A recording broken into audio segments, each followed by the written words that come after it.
Hello friends, welcome again to my YouTube channel. तो आज की इस वीडियो में हम डिस्कस करेंगे मिशन 95 प्लस के फोर्थ एपिसोड के बारे में। अब तक जितनी भी वीडियोस अपलोड की गई हैं अकाउंट्स, इकोनॉमिक्स या बिजनेस के रिगार्डिंग, उन सभी वीडियोस का लिंक डिस्क्रिप्शन में गिवन है, आप जाकर देख सकते हैं। तो स्टार्ट करने से पहले आपसे रिक्वेस्ट है कि अगर अब तक आपने हमारी इस सीरीज को अपने फ्रेंड सर्कल में शेयर नहीं किया है तो जल्दी से शेयर कर दीजिए, ताकि कुछ बेनिफिट आपके फ्रेंड्स का हो जाए और कुछ बेनिफिट मेरा हो जाए।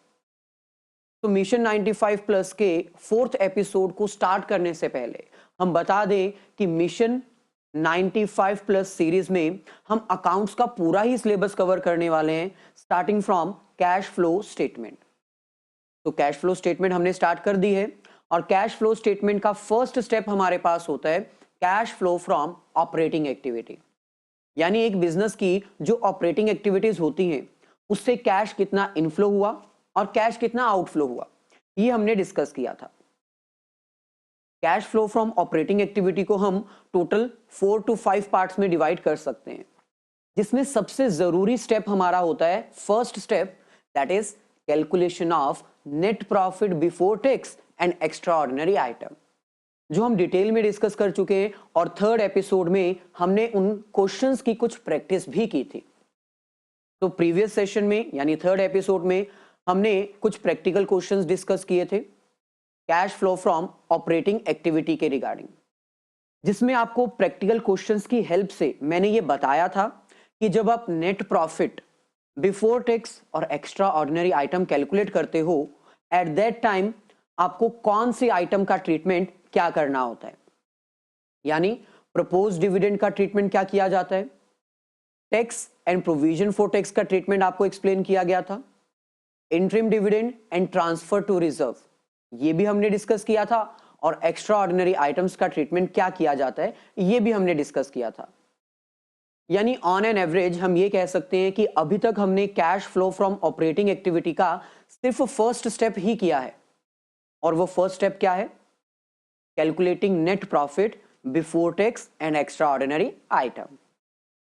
आज हम फर्दर प्रोसीड करेंगे और cash flow from operating activity के बाकी जितने भी स्टेप्स हैं वो सारे कवर कर देंगे, और हमारा कैश फ्लो स्टेटमेंट का फर्स्ट पोर्शन कंप्लीट हो जाएगा।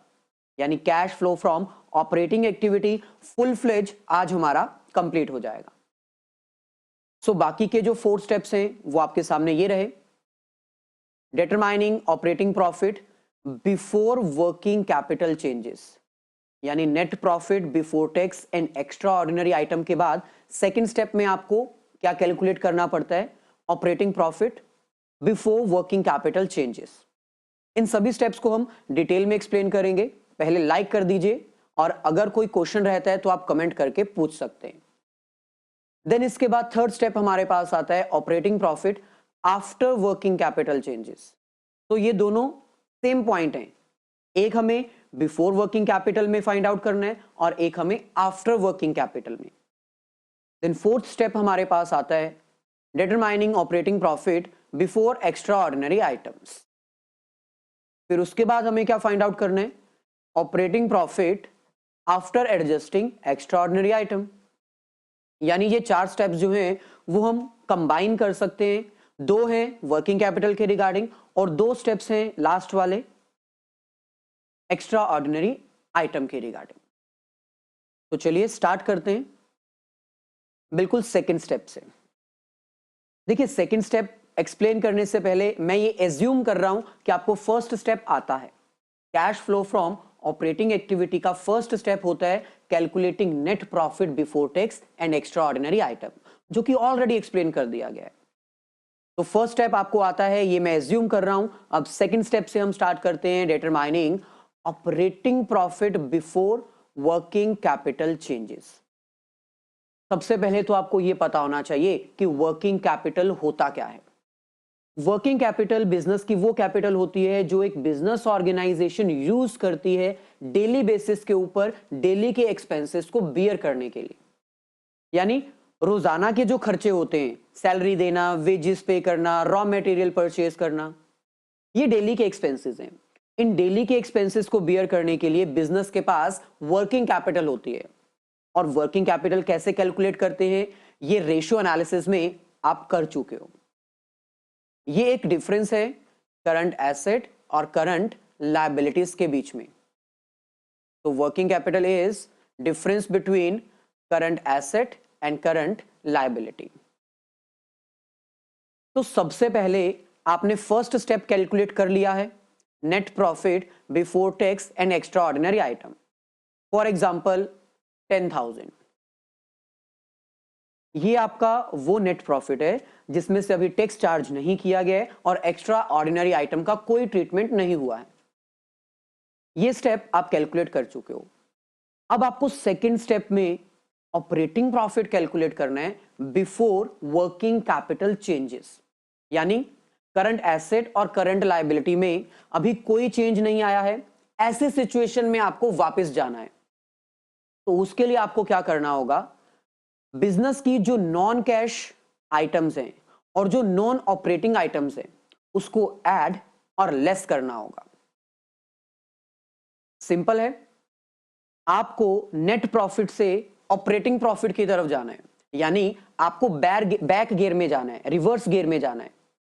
क्योंकि इनडायरेक्ट मेथड में हमने यही अंडरस्टैंड किया था ना, कैश फ्लो स्टेटमेंट का इनडायरेक्ट मेथड एक ऐसा मेथड है जिसके थ्रू आपको रिवर्स गियर में जाना होता है और नेट प्रॉफिट से ऑपरेटिंग प्रॉफिट की तरफ पहुंचना है।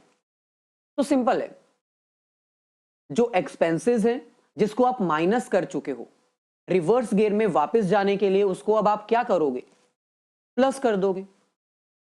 तो इसका मतलब बिजनेस की जो नॉन कैश आइटम्स हैं और नॉन ऑपरेटिंग आइटम्स हैं एक्सपेंसेस में, वो आपको प्लस कर देनी है। सर एक्सपेंसेस को प्लस क्यों कर रहे हैं, क्योंकि सिंपल है ना, अभी तो आपको एक्सप्लेन किया, इनडायरेक्ट मेथड में हमें रिवर्स गियर में जाना होता है। जो चीजें हम माइनस कर चुके हैं उसको प्लस कर देंगे और जो प्लस कर चुके हैं उसको माइनस कर देंगे, तो हम इजीली बैक गियर में वापस पीछे की तरफ चले जाएंगे। क्योंकि हमें बिजनेस का वो प्रॉफिट फाइंड आउट करना है जो कि ऑपरेटिंग प्रॉफिट है, जो कि ऑपरेटिंग इनफ्लो और ऑपरेटिंग आउटफ्लो के कारण अक्कड़ हुआ है। तो बस सिंपल है, जो एक्सपेंसेस है वो हम ऐड कर देंगे और जो इनकम है या गेन है उसको माइनस कर देंगे। कौन सी वाली इनकम, कौन से वाले एक्सपेंसेस, जो नॉन कैश हैं और जो नॉन ऑपरेटिंग है। नॉन कैश और नॉन ऑपरेटिंग एक्सपेंसेस और इनकम क्या होते हैं, आइए अंडरस्टैंड करते हैं ताकि आपको पता चल जाए कि क्या चीज आपको प्लस करनी है और क्या चीज आपको माइनस करनी है। बस इतना याद रखना कि इनडायरेक्ट मेथड में हमें रिवर्स गियर में जाना होता है, तो ऑलवेज लॉसेस को, एक्सपेंसेस को हम ऐड करेंगे और प्रॉफिट, इनकम या गेन को हम माइनस करेंगे, क्योंकि हमें रिवर्स गियर में जाना है। तो सबसे पहले हम अंडरस्टैंड करते हैं नॉन कैश आइटम्स को। वो कौन सी आइटम्स होती हैं जिनको हम नॉन कैश बोलते हैं। सिंपल, बिजनेस में बहुत सारी ऐसी ट्रांजैक्शंस होती हैं जिसमें कैश इन्वॉल्व होता ही नहीं है, लेकिन फिर भी वो आप रिकॉर्ड करते हो। इसको हम दो हिस्सों में बांट सकते हैं। पहला हमारे पास क्या आता है, नॉन कैश एक्सपेंसेस।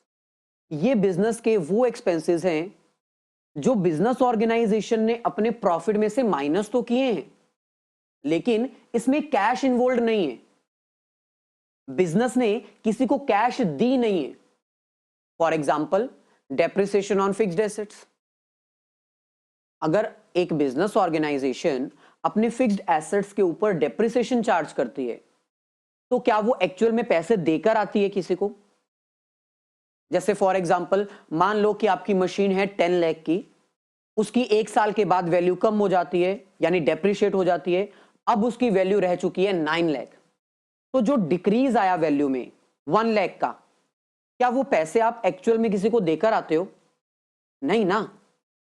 यानी आप इसको एक्सपेंस तो ट्रीट करते हो, प्रॉफिट में से माइनस तो करते हो, लेकिन इसमें कैश इन्वॉल्व नहीं है। तो क्योंकि ये नॉन कैश ट्रांजैक्शन है, इसीलिए हम इसको क्या कर देंगे, वापस से ऐड कर देंगे। क्योंकि कैश फ्लो स्टेटमेंट में हमें नॉन कैश आइटम्स का कोई ट्रीटमेंट करना ही नहीं है, क्योंकि कैश फ्लो स्टेटमेंट तो हमें सिर्फ और सिर्फ कैश का इनफ्लो और आउटफ्लो फाइंड आउट करने के लिए बनानी है ना। तो इसीलिए जो नॉन कैश एक्सपेंसेस हैं उसको हम क्या कर देंगे, ऐड कर देंगे सेकेंड स्टेप में, और नॉन कैश जो इनकम है उसको हम क्या कर देंगे, लेस कर देंगे। सो मतलब इतना पॉइंट क्लियर है, नॉन कैश एक्सपेंसेस बिजनेस के वो एक्सपेंसेस होते हैं जिनको एक बिजनेस एक्सपेंसेस की तरह ट्रीट तो करता है, प्रॉफिट में से माइनस तो करता है, लेकिन उसमें कोई कैश का आउटफ्लो नहीं होता, बिजनेस एक्चुअल में किसी को कैश देकर नहीं आता, जैसे डेप्रिसिएशन, अमॉन्टाइजेशन। अब आपको यह पता होना चाहिए, डेप्रिसिएशन का मतलब होता है decrease in value of fixed tangible assets, जिसको हम टच कर सकते हैं, और अमॉन्टाइजेशन का मतलब भी यही होता है, decrease in the value of asset, लेकिन कौन सी, इंटेंजिबल। तो अगर वो फिक्स्ड टेंजिबल एसेट है तो उसके लिए हम डेप्रिसिएशन बोलते हैं, और अगर वो इंटेंजिबल एसेट है लाइक गुडविल, गुडविल क्या है, इंटेंजिबल फिक्स्ड एसेट है। मान लो इसकी वैल्यू थी 20,000, अब इसकी वैल्यू हो चुकी है 10,000, तो वैल्यू में डिक्रीज आया है, लेकिन ये नॉन कैश है ना, आप एक्चुअल में किसी को पैसे तो नहीं देकर आते, तो ये डिक्रीज है, लेकिन इसको हम डेप्रिसिएशन नहीं अमॉन्टाइजेशन बोलते हैं क्योंकि ये इंटेंजिबल एसेट है। लेकिन अगर मान लो वैल्यू में इंक्रीज हो जाता है तो आपकी फिक्स्ड एसेट पहले 10,000 थी गुडविल, अब वो हो जाती है 20,000, तो ये अमॉन्टाइजेशन नहीं हुई, ये तो इंक्रीज हो गई ना वैल्यू। तब आप इसको इन्वेस्टिंग में ट्रीट करोगे, क्योंकि अगर फिक्स्ड एसेट की वैल्यू इंक्रीज होती है तो वो इन्वेस्टिंग एक्टिविटी मानी जाती है। शायद हो सकता है कि बिजनेस ने 10,000 की गुडविल खरीदी हो, किसी से परचेज की हो। सो अभी हम ये डिस्कस नहीं कर रहे हैं, फिलहाल हम सिर्फ नॉन कैश आइटम को ही डिस्कस कर रहे हैं।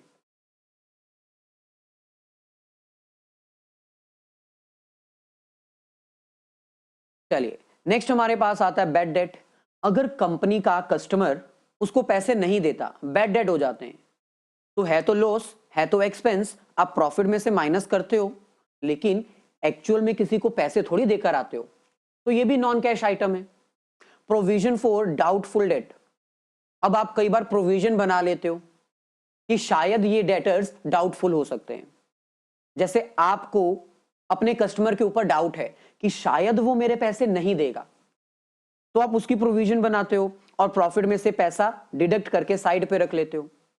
तो ये भी तो आपने प्रॉफिट में से माइनस किया, लेकिन क्या एक्चुअल में किसी को पैसे देकर आए हो, कैश का आउटफ्लो हुआ नहीं, इसका मतलब ये भी नॉन कैश एक्सपेंस है। तो बस आपको याद रखना है कि net profit before tax and extra ordinary item को कैलकुलेट करने के बाद आपने नॉन कैश एक्सपेंसेस ऐड करने हैं और नॉन कैश इनकम को माइनस करना है। अब नॉन कैश इनकम कौन सी होती है, सिमिलर, बिजनेस की ऐसी इनकम जिससे कैश का कोई फ्लो रिलेटेड नहीं है, यानी बिजनेस इसको एज एन इनकम तो ट्रीट करता है, लेकिन एक्चुअल में उनको कैश रिसीव होती नहीं है, पैसा मिलता नहीं है। जैसे लायबिलिटी का कम हो जाना, किसी को लोन देना था, शायद लोन ना देना पड़े, या फिर कोई प्रोविजन आपने बनाई थी, वो प्रोविजन कम हो गई, तो है तो ये आपका गेन, लायबिलिटी का कम हो जाना, लोन की अमाउंट का कम हो जाना, या फिर प्रोविजन जो आपने बनाई थी वो कम हो जाना, तो है तो ये आपका गेन। लेकिन क्या एक्चुअल में आपको कोई कैश मिली, कैश का कोई इनफ्लो है, नहीं, कोई कैश का इनफ्लो नहीं है, तो ये नॉन कैश इनकम है। इसको आप क्या करोगे, माइनस करोगे, क्योंकि हमें रिवर्स गियर में जाना है, एक्सपेंसेस को प्लस और इनकम को माइनस करना पड़ेगा। और रीजन क्या है, क्योंकि ये नॉन कैश है इसलिए हम कर रहे हैं, और हमें तो कैश फ्लो स्टेटमेंट में सिर्फ कैश रिलेटेड ट्रांजैक्शंस रिकॉर्ड करनी होती हैं, नॉन कैश को हम करते ही नहीं है इसलिए। सेकंड हमारे पास आता है ऑपरेटिंग, नॉन ऑपरेटिंग एक्टिविटीज। देखिए ये जो हम स्टेप फॉलो कर रहे हैं, ये कौन सी एक्टिविटी के लिए कर रहे हैं, कैश फ्लो में 3 एक्टिविटीज होती हैं, इन्वेस्टिंग, ऑपरेटिंग और फाइनेंसिंग। हम ऑपरेटिंग के लिए कर रहे हैं ना, तो अगर हम ऑपरेटिंग एक्टिविटी की कैलकुलेशन कर रहे हैं तो नॉन ऑपरेटिंग एक्टिविटीज को तो हम निकाल देंगे ना, ऐसी एक्टिविटीज जो नॉन ऑपरेटिंग है उसको हम निकाल देंगे। कैसे, सिंपल, जो नॉन ऑपरेटिंग एक्सपेंसेस हैं उसको हम क्या कर देंगे, ऐड। नॉन ऑपरेटिंग एक्सपेंसेस कौन से होते हैं? बिजनेस के कुछ ऐसे एक्सपेंसेस जो प्रॉफिट में से माइनस तो किए जाते हैं लेकिन वो ऑपरेटिंग नहीं होते हैं, वो अदर एक्सपेंसेस होते हैं। For example, interest on borrowings. आपकी कंपनी ने उधार लिया, उधार लेने पर इंटरेस्ट देना होगा, तो ये कौन सी एक्टिविटी है? ऑपरेटिंग है? नहीं, आपने उधार लिया है, फाइनेंसिंग है। तो जो आपने बोरो की है अमाउंट, उसके ऊपर जो इंटरेस्ट दोगे या डिविडेंड दोगे, वो आपके लिए क्या होगा? Financing activity. वो ऑपरेटिंग नहीं है। इसीलिए वो सारे एक्सपेंसेस जो नॉन ऑपरेटिंग है वो आप क्या कर दोगे? वापस से ऐड कर दोगे। Discount on issue of debenture, loss on sale of fixed assets, ये भी इसी की एग्जांपल्स हैं। आपने अपनी एसेट सस्ते में बेच दी तो हुआ तो लॉस ना, एक्सपेंस है, लेकिन क्या ऑपरेटिंग है? नहीं, इन्वेस्टिंग है। तो इसलिए इसको आप वापस से क्या कर दोगे? ऐड कर दोगे। दूसरी तरफ हमारे पास आता है नॉन ऑपरेटिंग इनकम। ये वो इनकम्स हैं जो बिजनेस के लिए इनकम्स तो होती हैं, वो अपने प्रॉफिट में ये अमाउंट ऐड तो करते हैं, लेकिन ये ऑपरेटिंग नहीं, ये अदर एक्टिविटीज हैं। जैसे डिविडेंड रिसीव्ड। डिविडेंड एक कंपनी को कब मिलता है? जब कहीं पर पैसा इन्वेस्ट किया जाता है। तो मान लो आपने कहीं पर पैसा इन्वेस्ट किया था, उसके ऊपर आपको डिविडेंड मिल रहा है, तो है तो इनकम, लेकिन क्या ऑपरेटिंग है? नहीं, ऑपरेटिंग नहीं है। ये कौन सी है? इन्वेस्टिंग। इन्वेस्टिंग एक्टिविटी है। तो इसका मतलब ये ऑपरेटिंग एक्टिविटी के टाइम पर लेस कर दी जाएगी। Interest on rent received. आपने कोई घर किराए पर दिया हुआ था तो रेंट मिल रहा था, इन्वेस्टिंग है, ऑपरेटिंग नहीं है। Gain on sale of fixed assets. आपने अपनी कोई फिक्स्ड एसेट्स बेची, उसके ऊपर आपको प्रॉफिट हो गया, गेन हो गया, तो है तो इनफ्लो, कैश आ भी रहा है, इनकम है, लेकिन ये नॉन ऑपरेटिंग है, ऑपरेटिंग में नहीं आएगा। इसलिए हमें क्या करना है? इसको माइनस। तो ये पॉइंट आपको ध्यान में रखने हैं। इन पॉइंट्स को ध्यान में रखते हुए एक क्वेश्चन हम ट्राई करते हैं। क्वेश्चन हम स्टार्ट करेंगे डायरेक्टली सेकंड स्टेप से, क्योंकि फर्स्ट स्टेप तो आपको ऑलरेडी एक्सप्लेन कर दिया गया है। Net profit before tax and extra ordinary item कैसे कैलकुलेट किया जाता है, ये हमने ऑलरेडी डिस्कस कर लिया है।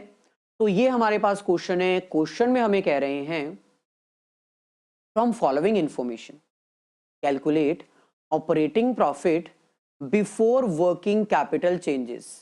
यानी सेकंड स्टेप तक आपको कैलकुलेशन करनी है बस, बिफोर वर्किंग कैपिटल चेंजेस। पहला स्टेप हमारे पास क्या होता है? कैश फ्लो स्टेटमेंट में यहां पर हम सॉल्व करते हैं।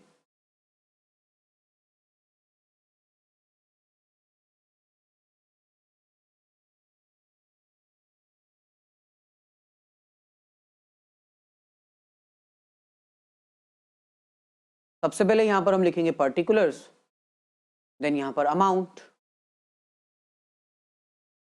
और हेडिंग में फर्स्ट हेडिंग हमारे पास क्या आएगी?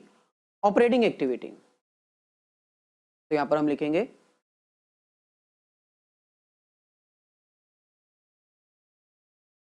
Cash flow from operating activity.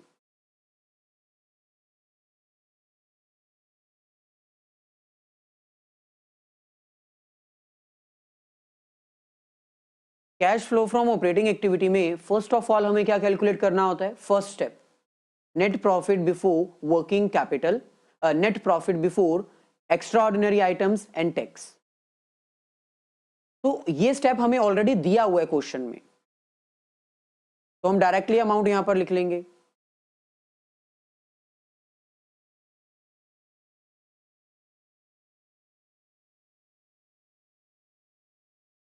तो net profit before tax and extra ordinary item.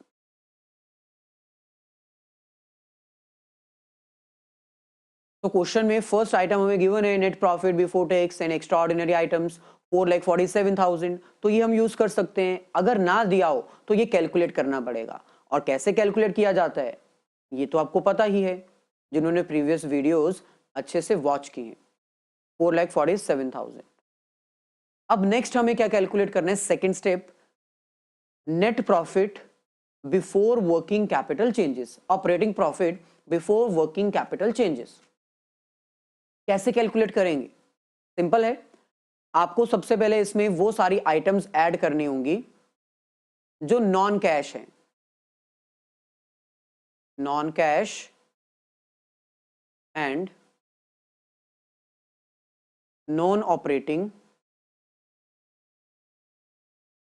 Expenses. हम एक्सपेंसेस को ऐड करते हैं ना, तो याद रखना है एक्सपेंसेस को ही ऐड किया जाएगा। चलिए तो देख लेते हैं। फर्स्ट ऑफ ऑल हमें गिवन है डेप्रिसिएशन। डेप्रिसिएशन कौन सी आइटम होती है? ये एक्सपेंस होते हैं नॉन कैश, क्योंकि जब डेप्रिसिएशन चार्ज की जाती है तो उस टाइम पर आपको कोई कैश नहीं देनी होती है, आपको रीजन पता होना चाहिए कि हम इसको क्यों ऐड कर रहे हैं। ये नॉन कैश आइटम है इसलिए ऐड कर रहे हैं, या ये नॉन ऑपरेटिंग है इसलिए ऐड कर रहे हैं? ये नॉन कैश आइटम है इसलिए ऐड कर रहे हैं क्योंकि एग्जाम में क्वेश्चन आ सकते हैं एमसीक्यूज की फॉर्म में। तो डेप्रिसिएशन जो है वो नॉन कैश एक्सपेंस होता है, इसलिए हम इसको ऐड कर देंगे 84,000।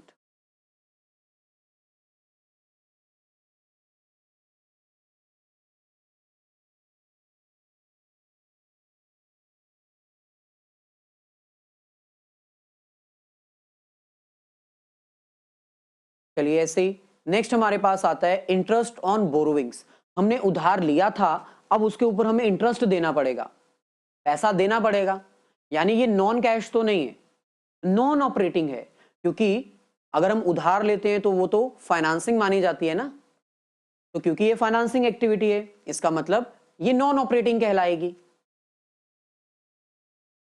तो ये नॉन ऑपरेटिंग एक्सपेंसेस हैं, क्या कर देंगे? ऐड 16,800। Interest on borrowings 16,800। ऐसे ही नेक्स्ट हमारे पास आता है गुडविल अमोर्टाइज्ड। अब गुडविल अमोर्टाइज्ड मतलब वैल्यू डिक्रीज हुई है। अमोर्टाइज का मतलब क्या होता है? वैल्यू डिक्रीज हुई है। डेप्रिसिएशन नहीं यूज किया जाता है क्योंकि ये इंटेंजिबल एसेट है। अच्छा, तो ये कौन सी आइटम हुई फिर? नॉन कैश, क्योंकि जब गुडविल की वैल्यू डिक्रीज होगी तो हम एक्चुअल में किसी को पैसा देकर नहीं आएंगे। अमाउंट है 18,600, तो प्लस कर देंगे।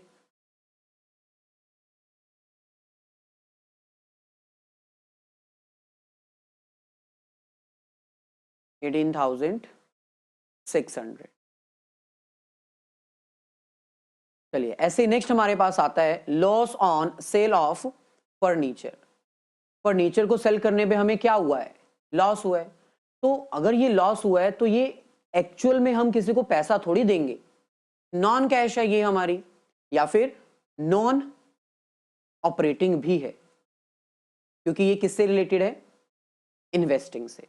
तो इसको हम दोनों के अंडर इंक्लूड कर सकते हैं, क्योंकि जब हमें लॉस हुआ है तो हम एक्चुअल में किसी को पैसा देकर नहीं आने वाले कि भाई ये लो हमें लॉस हो गया। लॉस हो गया तो ठीक है, हमने सस्ते में बेची है, तो ये नॉन कैश भी है और ये नॉन ऑपरेटिंग भी है, क्योंकि ये इन्वेस्टिंग कहलाती है ना, ये इन्वेस्टिंग एक्टिविटी होती है। अमाउंट इज 18,000, प्लस कर देंगे।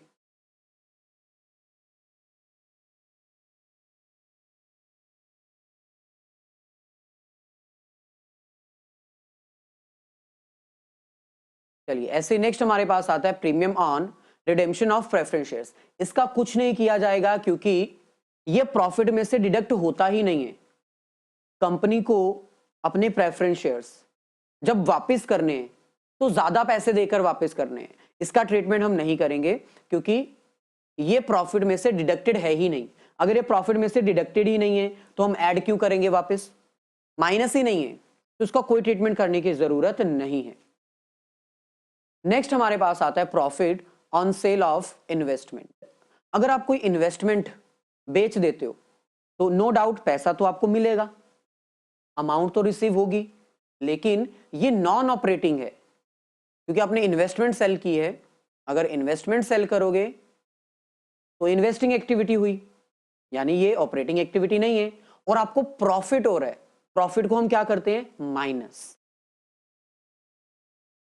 तो यहां पर हमें नेक्स्ट हेडिंग प्रिपेयर करनी होगी, less non cash and non operating income.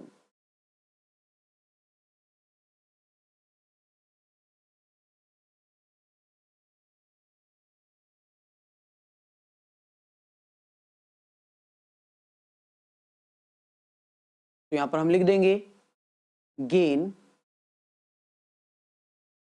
On sale of investment. तो अमाउंट हमें गिवन है 12,000, माइनस कर देंगे।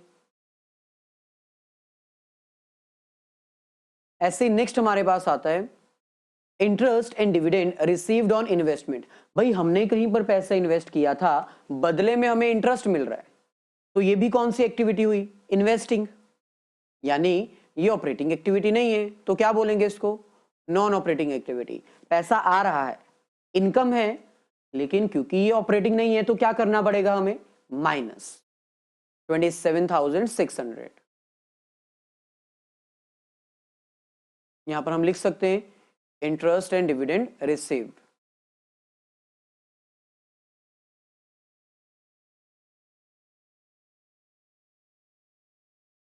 सो ये हमारा फाइनल कैलकुलेशन हो चुका है।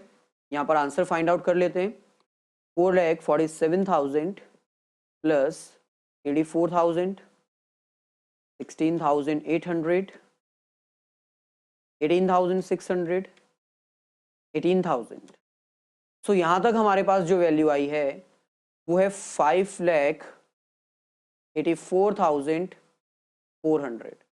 इसमें से माइनस कर देंगे 12,000 एंड माइनस कर देंगे 27,600। तो ये हमारे पास आएगा 5,44,800। तो ये हमारा फाइनल आंसर है जो हमें क्वेश्चन में पूछा गया था, operating profit before working capital changes. यानी सेकेंड स्टेप हमने कैलकुलेट कर लिया। सेकेंड स्टेप में बस आपको यह ध्यान रखना होता है कि जो नॉन कैश और नॉन ऑपरेटिंग एक्सपेंसेस हैं उसको आपने ऐड कर देना है, और जो नॉन कैश और नॉन ऑपरेटिंग इनकम है उसको आपने माइनस कर देना है। अब हम थर्ड स्टेप की तरफ बढ़ते हैं और अंडरस्टैंड करते हैं कि वर्किंग कैपिटल चेंज करने की कंडीशन में हमें क्या कैलकुलेशन करनी पड़ेगी। सिंपल है, अभी मैंने आपको बताया कि जो भी आपके लॉसेस होंगे या फिर एक्सपेंसेस होंगे उसको आपने क्या करना है, प्लस। सर लॉसेस और एक्सपेंसेस को तो माइनस किया जाता है ना, आप प्लस क्यों करवा रहे हो, क्योंकि हम रिवर्स गियर में जा रहे हैं, पीछे की तरफ। हमें नेट प्रॉफिट से पीछे जाना है ऑपरेटिंग प्रॉफिट की तरफ। तो जो जो चीजें हमने माइनस की थी वो अब हम क्या कर देंगे, प्लस कर देंगे। तो वर्किंग कैपिटल चेंजेस का मतलब क्या होता है, करंट एसेट और करंट लायबिलिटीज की वैल्यू में चेंज आना, उसको हम बोलते हैं वर्किंग कैपिटल चेंजेस। यानी करंट एसेट और करंट लायबिलिटीज की वैल्यू में जो भी चेंज आया है वो हमें रिकॉर्ड करना होगा। कैसे रिकॉर्ड करेंगे, सिंपल है। सबसे पहले हम बात कर लेते हैं एसेट्स की। एसेट्स अगर इंक्रीज होती हैं, यहां पर मैं मेंशन कर देता हूं, ये सिंपल ट्रिक है। अगर बिजनेस की एसेट्स इंक्रीज होती हैं तो उसको क्या माना जाएगा कि बिजनेस को प्रॉफिट हो रहा है। अगर बिजनेस की एसेट्स इंक्रीज होती हैं, मान लो कि आपकी बिल्डिंग थी 1 लाख की, अब वो हो चुकी है 1,50,000 की, तो आपकी एसेट इंक्रीज हो रही है। एसेट जब इंक्रीज होती है तब उसको प्रॉफिट माना जाता है, और प्रॉफिट को मैंने अभी बताया कि कोई भी अगर आपको प्रॉफिट होता है या फिर गेन होता है उसको आपको क्या करना है, माइनस। तो ये कॉन्सेप्ट याद रखना। सो अगर आपकी एसेट इंक्रीज होती है तो उसको माइनस करना पड़ेगा। अगर एसेट आपकी डिक्रीज हो जाती है, एसेट अगर डिक्रीज हो जाती है तो उसको क्या माना जाएगा, लॉस। क्योंकि अगर आपकी एसेट डिक्रीज हो जाती है तो वो आपके लिए लॉस ही है ना। अगर लॉस होगा तो उसको आप क्या करोगे, प्लस।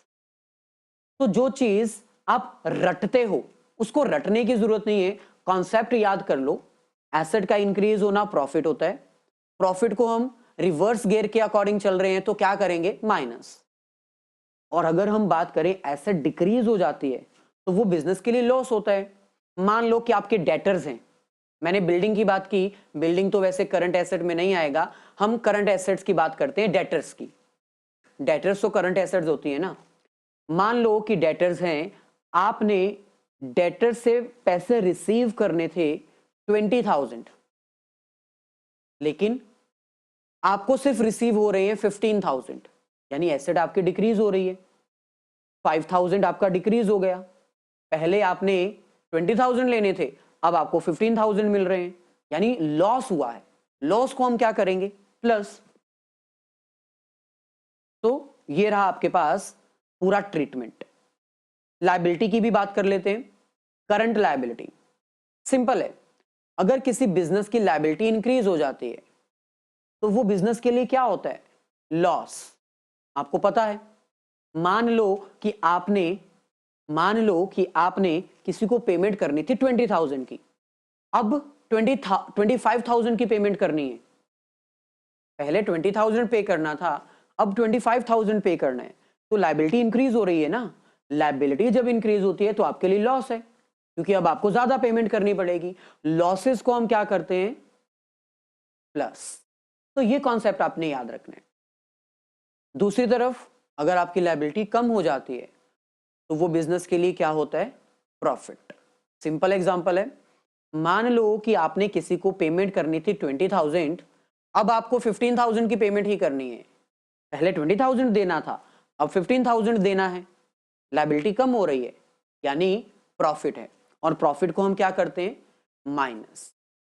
तो ये कॉन्सेप्ट आपको याद रखना है, क्वेश्चन आपका सॉल्व हो जाएगा। फर्स्ट स्टेप, सेकंड स्टेप के बाद आपको वर्किंग कैपिटल चेंजेस रिकॉर्ड करने हैं, यानी करंट एसेट और करंट लायबिलिटी का इंक्रीज और डिक्रीज, ये रिकॉर्ड करना है। अगर आपकी करंट एसेट्स की वैल्यू डिक्रीज होती है तो उसको आप प्लस करोगे, क्योंकि करंट एसेट का डिक्रीज होना मतलब लॉस, तो लॉस को आप क्या करोगे, प्लस। दूसरी तरफ करंट लायबिलिटी की वैल्यू, लायबिलिटी अगर इंक्रीज हो जाती है, लायबिलिटी का इंक्रीज होना क्या होता है, वो भी लॉस होता है, तो लॉस को आपने प्लस करना है। कॉन्सेप्ट याद रख लो, रटने की जरूरत नहीं है, रट के जाओगे तो एग्जाम तक भूल जाएगा। उसके बाद अगर हम बात करें increase in the value of current asset, अगर आपकी करंट एसेट की वैल्यू इंक्रीज हो जाती है तो वो आपके लिए प्रॉफिट है। प्रॉफिट को हमें क्या करना होता है, माइनस। सिमिलरली अगर करंट लायबिलिटी की वैल्यू डिक्रीज हो जाती है तो वो भी आपके लिए क्या होता है, प्रॉफिट, और प्रॉफिट को हमें क्या करना है, माइनस। करंट एसेट और करंट लायबिलिटी में सारी चीजें आपने रिकॉर्ड करनी है, जो करंट एसेट है और जो करंट लायबिलिटी है, जैसे debtor, bill receivable, inventory, bills payable, ये सब आपने रिकॉर्ड करने हैं, क्रेडिटर्स। लेकिन कौन सी चीज आपको रिकॉर्ड नहीं करनी, cash and cash equivalents. Cash and cash equivalents वो करंट एसेट्स ही होती है, लेकिन उसका चेंज आपको यहां पर रिकॉर्ड नहीं करना है, वो लास्ट में किया जाता है। ऐसे ही बैंक ओवरड्राफ्ट, ये भी आपको ट्रीट नहीं करना है। कैश क्रेडिट, ये भी आपको ट्रीट नहीं करना है, क्योंकि इसको हम फाइनेंसिंग में ट्रीट करेंगे।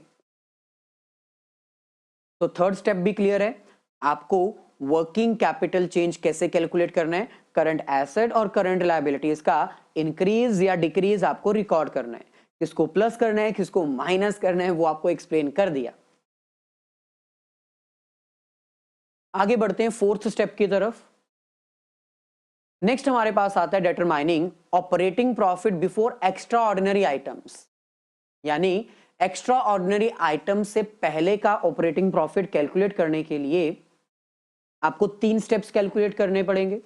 पहला net profit before tax and extra ordinary item, then operating profit before working capital changes, और तीसरा जो अभी हमने किया operating profit after working capital changes.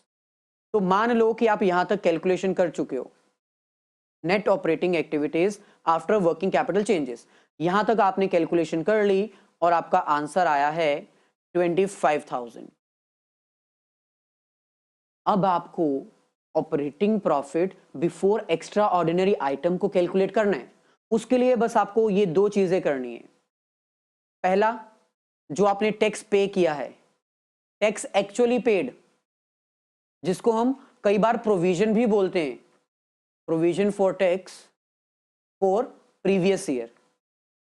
जो प्रीवियस ईयर का प्रोविजन फॉर टैक्स होता है ना, कई बार हम उसको टैक्स पेड भी बोलते हैं।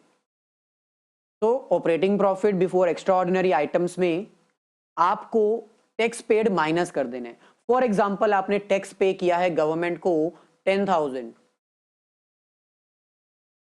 तो ये आपको माइनस कर देना है, तो आपके पास आंसर आ जाएगा। लेकिन अगर गवर्नमेंट की तरफ से कोई टैक्स का रिफंड आया है तो वो पहले माइनस करोगे ना। मान लो कि गवर्नमेंट ने आपको रिफंड दिया है 3,000 का, तो 3,000 माइनस करने के बाद एक्चुअल टैक्स की पेमेंट कितनी है? 7,000। तो यहां पर 7,000 आप क्या करोगे? माइनस करोगे। तो ये पॉइंट आपको ध्यान में रखना है। रिफंड का पॉइंट बहुत इंपॉर्टेंट है। रिफंड जो होता है वो सबसे पहले net profit before tax and extra ordinary item के केस में आपको क्या करना होता है? माइनस करना होता है। ठीक है, और यहां पर भी आपको क्या करना है? इसको नेट अमाउंट कैलकुलेट करने के लिए माइनस कर देना है। तो ये हमारा फोर्थ स्टेप भी कंप्लीट हो गया। बस इतना सही पॉइंट था इसमें। अगर आपको operating profit before extra ordinary item calculate करना है तो सिंपली आपको क्या करना होगा? जो नेट टैक्स आपने पे किया है आफ्टर रिफंड, ये है आपका नेट टैक्स, वो आपको माइनस कर देना है। फिफ्थ स्टेप की तरफ प्रोसीड करते हैं। आई होप कि अब तक आपने वीडियो को लाइक तो जरूर कर दिया होगा और शेयर भी कर दिया होगा। अगर नहीं किया है तो कर दीजिए ना। फिफ्थ स्टेप लास्ट स्टेप है, इसके बाद न्यूमेरिकल करते हैं। फिफ्थ स्टेप में अब आपको फाइनली एक्स्ट्रा ऑर्डिनरी आइटम जो है वो एडजस्ट कर देनी है। आपको पता होगा कि एक्स्ट्रा ऑर्डिनरी आइटम एक बार आपने कहां पर ट्रीट की थी? एक बार आप उसका ट्रीटमेंट कर चुके हो। एक्स्ट्रा ऑर्डिनरी आइटम का एक बार आप ट्रीटमेंट फर्स्ट स्टेप में कर चुके हो। Net profit before tax and extra ordinary item में इसका ट्रीटमेंट आता है, आपको पता है। लास्ट में अब इसका एक बार और ट्रीटमेंट करना होगा, और वो ट्रीटमेंट क्या है? जो आपको प्रॉफिट हुआ है, यहां पर ध्यान रखना है, प्रॉफिट अब प्लस करना है। यहां पर रिवर्स रूल नहीं अप्लाई करना है, यहां पर नॉर्मल रूल आपको अप्लाई करना है। जो भी आपको प्रॉफिट हुआ है एक्स्ट्रा ऑर्डिनरी आइटम से, जैसे गोडाउन में आग लग गई, आपकी सारी जो स्टॉक्स हैं वो जलकर राख हो गई, आपने इंश्योरेंस करवा रखी थी, इंश्योरेंस कंपनी ने आपको पैसे दे दिए, तो ये आपका प्रॉफिट हुआ ना, extra ordinary profit. Normal profit नहीं है ये आपके बिजनेस का, तो उसको आप प्लस कर दोगे। और जो एक्स्ट्रा ऑर्डिनरी लॉसेज हैं, गोडाउन में आग लगी, स्टॉक का नुकसान हुआ, लॉस है, माइनस कर दोगे। इससे पहले जितने भी हमने स्टेप्स किए थे वो सारे रिवर्स केस के थे। यहां पर आपने सिंपल केस अप्लाई करना है, और यहां पर भी आपने सिंपल केस अप्लाई करना है। फोर्थ स्टेप और फिफ्थ स्टेप में टैक्स पे करना आउटफ्लो होता है ना, तो माइनस करोगे। सिमिलरली यहां पर भी आपको सिंपल रिवर्स केस अप्लाई नहीं करना है, प्रॉफिट को प्लस करोगे और लॉस को माइनस करोगे। अब इसका प्रैक्टिकल करते हैं, लेकिन प्रैक्टिकल करने से पहले आपको बता दें कि अगर अब तक आपने हमारे सेपरेट चैनल इकोनॉमिक्स बाय जोली कोचिंग को सब्सक्राइब नहीं किया है तो सब्सक्राइब कर लीजिए। वहां पर भी आपको ऐसे ही लेक्चर्स प्रोवाइड किए जाते हैं विद रिटन नोट्स। वहां पर आपको माइक्रो इकोनॉमिक्स, मैक्रो इकोनॉमिक्स और इंडियन इकोनॉमिक्स डेवलपमेंट का कंप्लीट कोर्स मिल जाएगा, जहां पर आपको रिटन नोट्स भी मिल जाएंगे फाइनल एग्जाम्स के अच्छे से प्रिपरेशन करने के लिए। लिंक डिस्क्रिप्शन में गिवन है, जाइए और जल्दी से सब्सक्राइब कर दीजिए, और उस चैनल को भी अपने सभी फ्रेंड सर्कल में शेयर जरूर कर दीजिए, ताकि आप मेरे को मोटिवेट करते रहो और आपकी मोटिवेशन की हेल्प से मैं रेगुलरली आपके लिए वीडियोस प्रोवाइड करता रहूं। चलिए, तो ये हमारे पास क्वेश्चन है। क्वेश्चन में हमें पांचों स्टेप्स फॉलो करने हैं। 5 स्टेप्स हैं, वो 5 के 5 स्टेप्स अब हमें फॉलो करने हैं। क्वेश्चन में हमें कह रहे हैं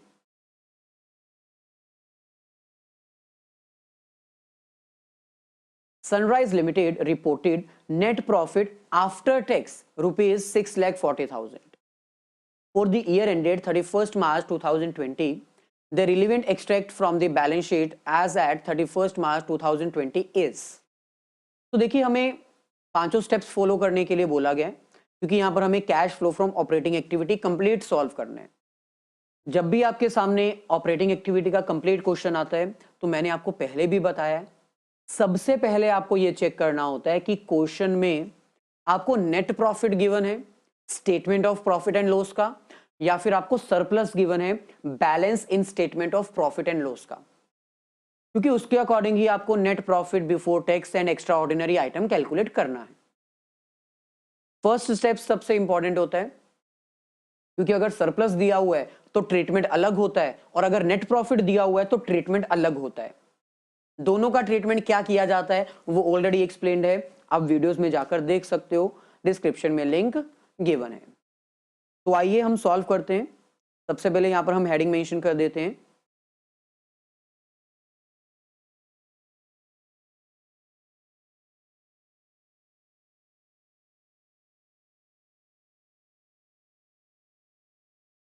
cash flow statement particular amount. सबसे पहले हमें यहां पर ए पार्ट कैलकुलेट करना है। कैश फ्लो स्टेटमेंट का ए पार्ट कौन सा होता है? Operating activity.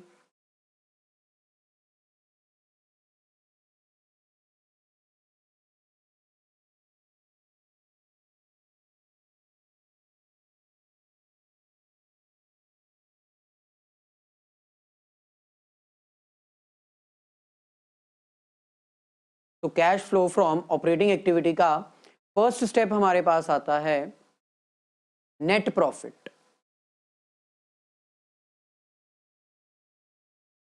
Before tax and extra ordinary item.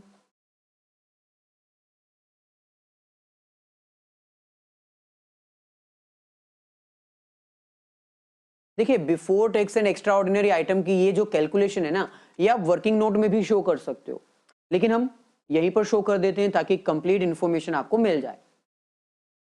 तो सबसे पहले तो क्वेश्चन में आपको देखना होगा कि आपको सरप्लस गिवन है कि नेट प्रॉफिट। तो यहां पर हमें नेट प्रॉफिट आफ्टर टैक्स दिया हुआ है। आफ्टर टैक्स का मतलब है टैक्स डिडक्टेड है, लेकिन और कोई आइटम अभी डिडक्टेड नहीं है, क्योंकि नेट प्रॉफिट है ना। सरप्लस का मतलब होता है कि प्रोपोज्ड डिविडेंड, इंटरिम डिविडेंड, सब कुछ माइनस्ड है, लेकिन इसमें सिर्फ और टैक्स का ट्रीटमेंट हमें करना होगा। कितना गिवन है? 6,40,000 फॉर द ईयर एंडेड। अब इसमें हमें प्रीवियस ईयर का कितना बैलेंस है वो नहीं दिया हुआ, तो हम डायरेक्टली 6,40,000 ही लिखेंगे। तो यहां पर हम लिख सकते हैं 6,40,000। नेक्स्ट, अब क्योंकि ये आफ्टर टैक्स है, इसमें हमें टोटल 4 ट्रीटमेंट्स करनी होंगी। अगर सरप्लस होता तो ट्रीटमेंट्स थोड़ी ज्यादा होती हैं, लेकिन अब क्योंकि ये सरप्लस नहीं है, नेट प्रॉफिट है, तो हमें 4 ट्रीटमेंट्स करनी होंगी। पहला, प्रोविजन फॉर टैक्स जो कि करंट ईयर का है, वो हमें प्लस करना होगा। देन एक्स्ट्रा ऑर्डिनरी आइटम का जो लॉस है वो भी हमें प्लस करना होगा। देन अगर हमने कोई टैक्स पे किया है वो हमें माइनस करना होगा, लेकिन वो लास्ट में होता है। और उसके बाद अगर हमें कोई टैक्स का रिफंड आया है वो हमें प्लस करना होगा, सॉरी माइनस करना होगा, क्योंकि टैक्स रिफंड क्या है? प्रॉफिट है ना, प्रॉफिट को हम माइनस करते हैं, टैक्स रिफंड हमें माइनस करना होगा। और अगर एक्स्ट्रा ऑर्डिनरी आइटम का कोई हमें प्रॉफिट हुआ है तो वो भी हमें माइनस करना होगा। 4 ट्रीटमेंट्स। तो देख लेते हैं इन 4 ट्रीटमेंट्स में से हमें क्या क्या गिवन है। सबसे पहले तो inventory, trade receivable, prepaid expenses, trades payable, ये सब क्या है हमारे पास? करंट एसेट और करंट लायबिलिटी, जिसको हम थर्ड स्टेप में करते हैं वर्किंग कैपिटल चेंजेस में, तो अभी इनकी जरूरत नहीं है। ये हमें दिया हुआ है provision for tax. Provision for tax में हमारे पास 2 प्रोविजन हैं। ये हमारे पास है प्रीवियस ईयर का प्रोविजन, और ये हमारे पास है करंट ईयर का प्रोविजन। प्रीवियस ईयर के प्रोविजन को हम क्या मानते हैं? Tax paid. तो ये टैक्स पेड है, और ये करंट ईयर की प्रोविजन है। करंट ईयर की प्रोविजन हमें ऐड करनी होती है फॉर्मेट के अकॉर्डिंग, तो इसको ऐड कर देते हैं 20,000।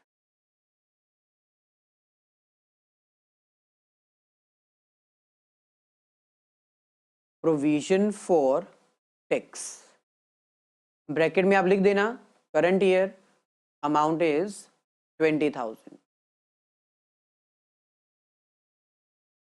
चलिए नेक्स्ट, प्रोविजन फॉर टैक्स तो हमें दिया हुआ था, हमने ट्रीट कर दिया। क्या हमें कोई एक्स्ट्रा ऑर्डिनरी आइटम दी हुई है या फिर रिफंड दिया है क्या? आगे आते हैं, डेप्रिसिएशन, इंश्योरेंस क्लेम रिसीव्ड। अच्छा, इंश्योरेंस क्लेम, हमने इंश्योरेंस करवाई थी, हमारा कोई लॉस हुआ था, उसका हमें क्लेम मिला है।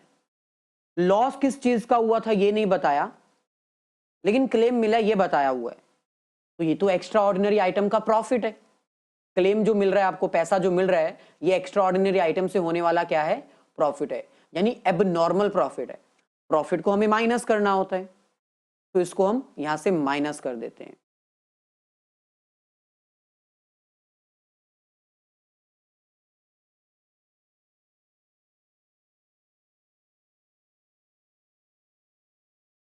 $50,000। चलिए, एक्स्ट्रा ऑर्डिनरी आइटम भी हो गया हमारे पास। अब कहीं टैक्स रिफंड तो नहीं दिया हमें। नेक्स्ट हमारे पास है gain on sale of investment, ये नहीं है, मतलब रिफंड हमें नहीं दिया हुआ।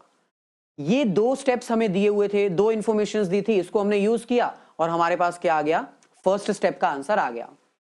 तो क्या आएगा? 6,40,000 प्लस 20,000 माइनस 50,000। तो ये हमारे पास आएगा net profit before tax and extra ordinary item, 6,10,000। First step के बाद अब हमें नेक्स्ट क्या करना होता है? Net profit before working capital changes, operating profit before working capital changes. उसके लिए हमें क्या करना होगा? ऐड करना होगा non cash and non operating expenses.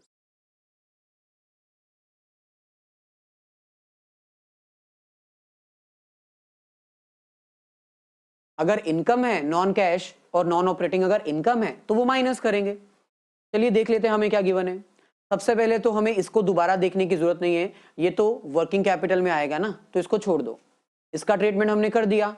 आ जाओ यहां पर, डेप्रिसिएशन नॉन कैश एक्सपेंस है 55,000, प्लस कर देंगे, तो डेप्रिसिएशन 55,000। नेक्स्ट, इंश्योरेंस क्लेम का ट्रीटमेंट हो चुका है तो इसको भी देखने की जरूरत नहीं है। नेक्स्ट हमारे पास है गेन यानी profit on sale of investment ₹20,000। तो आपने अपनी इन्वेस्टमेंट बेची है 20,000 के प्रॉफिट पर, तो ये क्या है? नॉन ऑपरेटिंग इनकम है। इनकम को हमें क्या करना होता है? माइनस। तो यहां पर हमें एक और हेडिंग बनानी होगी, less non cash and non operating income. तो यहां पर हम लिख देंगे profit on sales of investment that is 20,000। अब क्योंकि हमने ये माइनस करनी है इसलिए आप ट्राई करो कि इसको ब्रैकेट में लिखो जितने भी माइनस वाले आइटम है, ताकि पता रहे ये माइनस करनी है, कैलकुलेशन के टाइम पर मिस्टेक ना हो जाए। अच्छा, अब यहां पर हमने सारी इंफॉर्मेशन यूज कर ली, तो ये हमारे पास क्या आ जाएगा? Before working capital changes. आपने पूरी हेडिंग मेंशन करनी है, operating profit before working capital changes.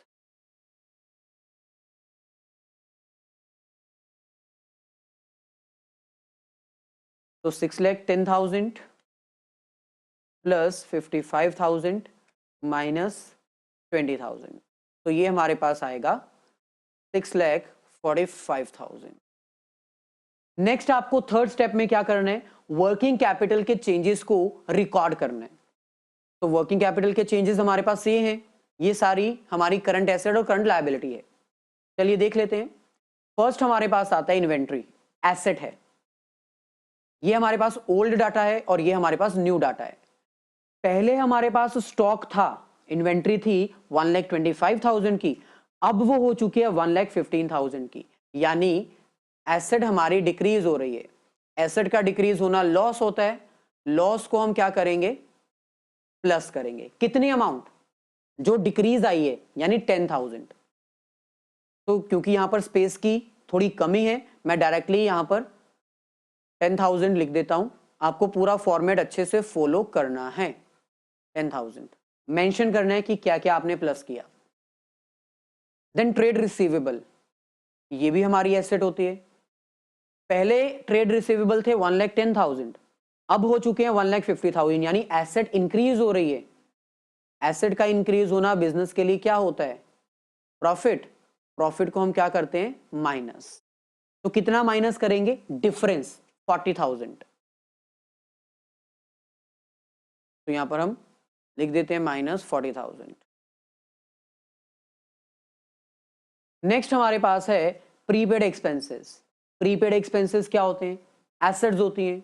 Assets हमारी अगेन इंक्रीज हो रही हैं, मतलब इसमें भी हमें प्रॉफिट हो रहा है, इसको भी हम माइनस ही करेंगे। कितना? 14,000, क्योंकि डिफरेंस कितना आया? 6 से 20 हो गई, 14,000 माइनस करेंगे।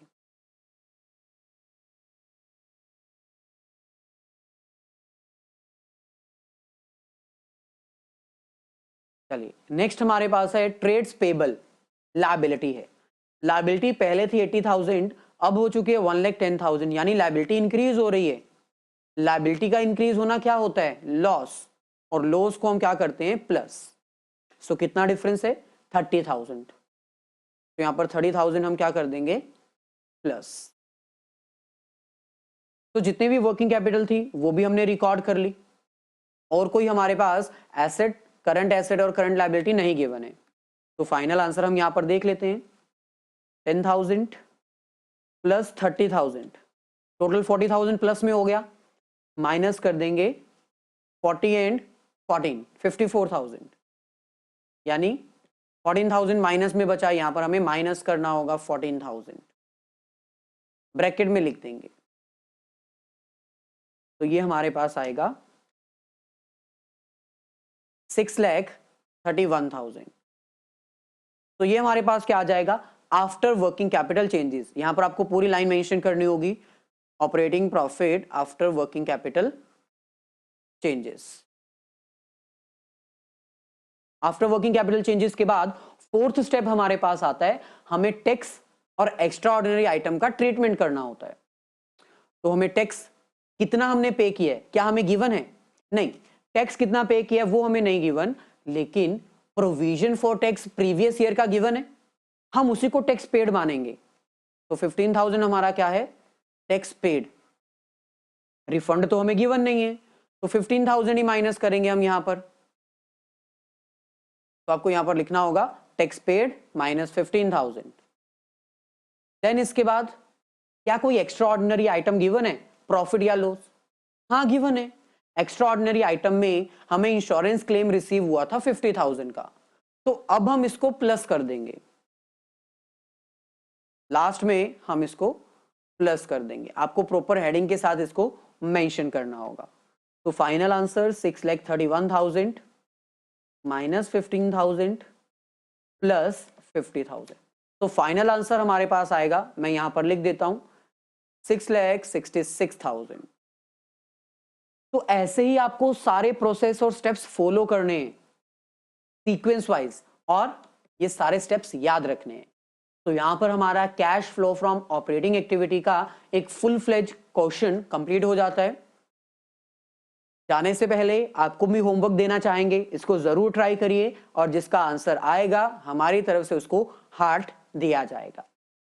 So all the very best, have a nice day, great day. ऐसे ही हमसे ज्वाइन करते रहिए और हमारी वीडियोस को अपने फ्रेंड्स के साथ शेयर करते रहिए।